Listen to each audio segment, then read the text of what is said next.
Bartal Klári újévi kívánság.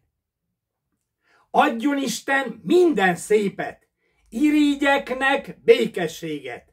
Adjon Isten minden jót, hazug szájban igaz szót. Hontalannak menedéket, éhezőnek eleséget. Tollat írók kezébe, puját asszony ölébe. Legényeknek feleséget, szegényeknek nyereséget, áfonyát a havasra, pisztrángot a patakra. Isten hitet a pogánynak, hű szeretőt a leánynak, szép időben jóvetést, szomorúnak feledést. Sarkvidékre hideg telet, az árváknak jó kenyeret, fegyvereknek nyugalmat, szelíd szónak hatalmat.